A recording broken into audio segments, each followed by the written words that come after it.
Alo, ventilaciju? Pa šta si obuko taj bluzon po ovoj siđi? Giovano, jedno. Šta je, bate? Šta mi džupriš tu ko neka sluta? Sedi, bre.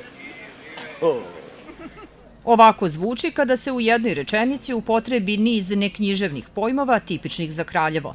Jel znate šta je to bluzon? Kako ne bi znao šta je bluzon? Odevni predmet muškarac, čak i žene nose bluzone. Mentalac, budala. Jel znate još neke reči koje su specifične za Kraljevčane? Tu ima koliko hoćeš.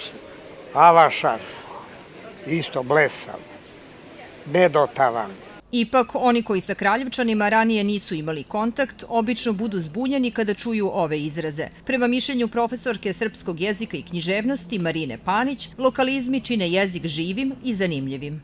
Ne treba se plašiti tih reči. Te reči prosto imaju svoj nekakav vek trajanja, nekada duže, nekada kraće. Veoma retko uđu u normu srpskog standardnog jezika, ali ostaju nekakva lokalna boja, šarmantna jednog jezika ili jednog područja. Svaki grad u Srbiji ima neke tipično svoje reči. Iako ih treba izbegavati u zvaničnom, u nezvaničnom govoru ovakve reči imaju svojih draži. Za televiziju Pink, Aleksandra Petrović.